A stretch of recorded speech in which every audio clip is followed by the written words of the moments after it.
प्राचीन हिंदू साहित्य में मिलने वाले खगोल शास्त्रीय घटनाओं के उल्लेखों से वैज्ञानिक काल निर्धारण कर पाए हैं। ऋषियों का वैज्ञानिक ज्ञान अति विशाल था। ईस्ट वेस्ट के फरवरी 1934 के अंक में छपे लेख में ज्योतिष के बारे में कहा गया है कि ज्योतिष एक ऐसा विज्ञान है जिसके कारण सारे प्राचीन राष्ट्रों में भारत अग्रणी रहा है। इस ज्ञान ने भारत को ज्ञान पिपासुओं का परम तीर्थ बना दिया। एक ज्योतिष ग्रंथ ब्रह्मगुप्त, जो कि खगोल विज्ञान पर आधारित एक ऐसा ग्रंथ है जिसमें हमारे सौरमंडल के ग्रहों का सूर्य, पृथ्वी की गोलाकृति, चंद्रमा का सूर्य प्रकाश को परावर्तित करना, प्रतिदिन पृथ्वी का अपनी धुरी पर घूमना, आकाश गंगा में नक्षत्रों की अचल स्थिति, गुरुत्वाकर्षण नियम और अनेक वैज्ञानिक तथ्यों का वर्णन है जिनकी कॉपरनिकस और न्यूटन के समय तक पाश्चात्य जगत को गंध भी नहीं थी। पाखंडी ज्योतिषियों ने प्राचीन ज्योतिष विज्ञान को उसकी वर्तमान बदनाम अवस्था में लाकर रख दिया है। गणितीय और दार्शनिक दोनों ही दृष्टियों में ज्योतिष शास्त्र का ज्ञान इतना विराट है कि सिर्फ ज्ञानी ही उसे समझ सकते हैं।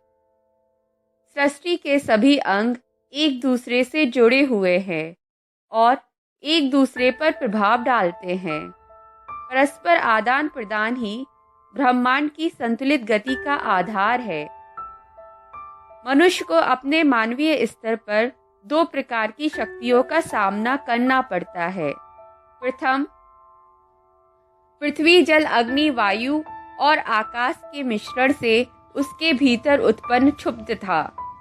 द्वितीय होती है प्रकृति की विघटनकारी शक्तियाँ।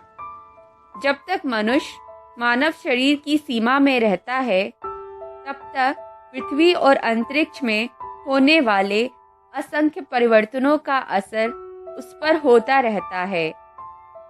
ज्योतिष विद्या में ग्रहों के प्रभाव के अंतर्गत मनुष्य की क्या प्रतिक्रिया होगी, इसका अध्ययन किया जाता है। ग्रह नक्षत्रों में कोई दया या कोप का भाव नहीं होता। ग्रह नक्षत्र केवल धनात्मक और ऋणात्मक किरणें उत्सर्जित करते हैं। अपने आप में ये मानव जाति को कोई लाभ या हानि नहीं पहुंचाते, किंतु मनुष्य की कार्य प्रणाली को जरूर प्रभावित करते हैं। ग्रह नक्षत्र मनुष्य की मानसिक और शारीरिक संरचना पर भरपूर असर डालते हैं, इसलिए मनुष्य की कार्य प्रणाली प्रभावित होती है। बच्चा ऐसे दिन और ऐसे क्षण में ही जन्म लेता है जब ग्रह नक्षत्रों की किरणों का उसके व्यक्तिगत कर्मों के साथ संपूर्ण गणितीय तालमेल बैठ जाता है। उसकी जन्म कुंडली उसके अपरिवर्तनीय अतीत और भविष्य के परिणामों को दर्शाने वाली एक चुनौतीपूर्ण आलेखन होती है। जन्म के समय ग्रहों की स्थिति बच्चे के अच्छे बुरे कर्मों की स्थिति को दर्शाती है। जन्म कुंडली का उद्देश्य ग्रहों को महत्व देना नहीं होता, वरन सांसारिक बंधनों से मनुष्य के मोह को मिटाना होता है। उसने जो कुछ किया है वह मिटा सकता है। मनुष्य के पास आध्यात्मिक संसाधन होते हैं जो किसी ग्रह नक्षत्र के दबाव में नहीं होते। ज्योतिष विज्ञान के प्रति अंधी श्रद्धा व्यक्ति को यंत्रवत बना देती है।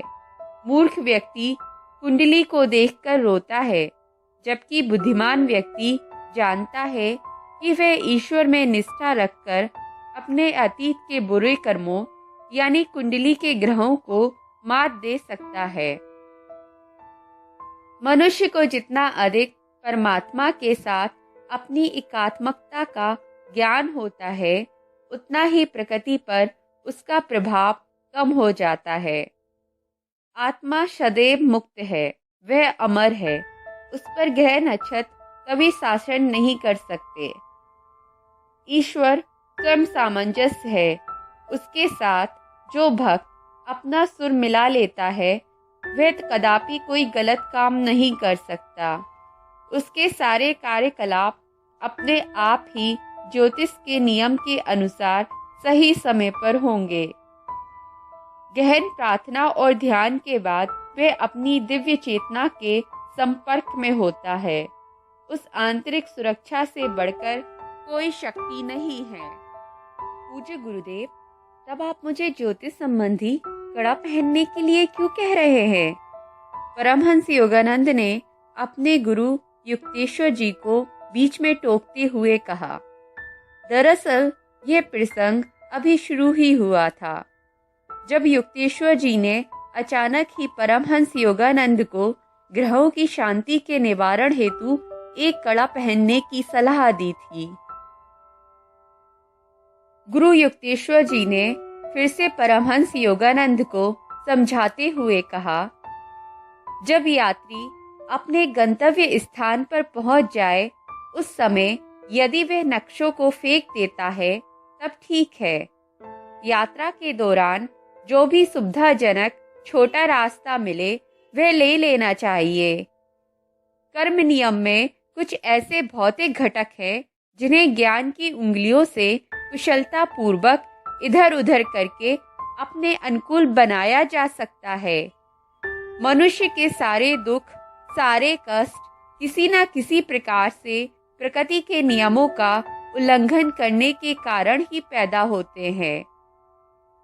शास्त्र कहते हैं कि मनुष्य को प्रकृति के नियमों का पालन करना चाहिए, पर साथ ही ईश्वर की सर्वशक्तिमत्ता पर संदेह नहीं होना चाहिए। अनेक उपायों द्वारा, जैसे प्रार्थना द्वारा, इच्छा शक्ति द्वारा, योग साधना द्वारा, संतों के सत्संग से, ज्योतिष के कड़ों और रत्नों का उपयोग करने से कर्मों के प्रतिकूल प्रभाव को कम किया जा सकता है। जिस प्रकार घर के ऊपर तांबे की छड़ लगाकर घर पर गिरने वाली बिजली से घर को बचाया जा सकता है, उसी प्रकार देह मंदिर को भी कुछ विशिष्ट उपायों द्वारा बचाया जा सकता है। संसार में निरंतर विद्युत और चुंबकीय किरणों का संचार होता रहता है। ये किरणें मानव शरीर पर अच्छा या बुरा प्रभाव डालती हैं। युगों पूर्व हमारे ऋषि मुनियों ने सूक्ष्म वैश्विक किरणों के प्रतिकूल प्रभावों का सामना करने की समस्या पर गहन चिंतन किया। तब उन्हें पता चला कि शुद्ध धातुएं और रत्न एक ऐसे सूक्ष्म प्रकाश की किरणों का उत्सर्जन करते हैं जो ग्रहों के प्रतिकूल प्रभावों को निष्फल कर देते हैं। 2 रत्ती से अधिक वजन के दोष रहित रत्न सबसे अधिक प्रभावशाली होते हैं। रत्नों और धातुओं को इस तरह धारण करना चाहिए कि वे त्वचा को स्पर्श करते रहें। सामान्य प्रयोजन के लिए मैं सोना, चांदी और तांबे से बना कड़ा पहनने के लिए कहता हूँ। किसी विशेष कारणवश तुम्हें चांदी और शीशे से बना कड़ा पहनने के लिए कह रहा हूँ। श्री युक्तेश्वर जी ने अपनी धीर गंभीर वाणी में कहा। गुरुजी, विशेष कारणवश से आपका क्या मतलब है? ग्रह तुम्हारे प्रति कुछ अमैत्रीपूर्ण रुख अपनाने जा रहे हैं। 1 महीने के आसपास तुम्हारा यकृत गहरी पीड़ा देने वाला है। इस रोग को 6 महीने रहना है, परंतु ग्रह शांति का कड़ा पहनने पर यह अवधि घटकर 24 दिन हो जाएगी। अगले दिन परमहंस योगानंद जौहरी के पास पहुंचे और शीघ्र ही कड़ा बनकर तैयार हो गया। क्योंकि उनका स्वास्थ्य उत्तम था, सो गुरुदेव की भविष्यवाणी शीघ्र ही उनके दिमाग से निकल गई। इस वार्तालाप से 30 दिन पश्चात एक दिन अचानक परमहंस योगानंद को यकृत के आसपास भयंकर दर्द होने लगा। तुम 24 दिन से भयंकर पीड़ा झेल रहे हो, इधर आओ, मुझे देखने दो। मैंने तुम्हें जो पेट का व्यायाम सिखाया है उसे करो। गुरुदेव, आप जानते तो हैं मुझे कितनी पीड़ा हो रही है, फिर भी आप मुझे ये व्यायाम करने के लिए कह रहे हैं। परमहंस योगानंद का स्वर क्षीण था। तुम कहते हो तुम्हें पीड़ा है, मैं कहता हूं तुम्हें कोई पीड़ा नहीं। गुरु युक्तेश्वर जी के मुख से शब्द निकलते ही परमहंस योगानंद का रोग इस प्रकार लुप्त हो गया जैसे कभी हुआ ही ना था। उनके शरीर में पीड़ा का लेश मात्र भी नहीं बचा। उन्होंने कृतज्ञता पूर्वक अपने गुरु के चरण छुए और अपने हाथ में पहने कड़े को देखा। गुरुजी के कहे अनुसार ठीक 24वें दिन उन्हें रोग और उसके दर्द से सदा सदा के लिए मुक्ति मिल गई थी। दोस्तों, अगर आपको ये वीडियो पसंद आया हो तो कृपया मेरे चैनल दी हिमालयन योगिनी को सब्सक्राइब करें। धन्यवाद।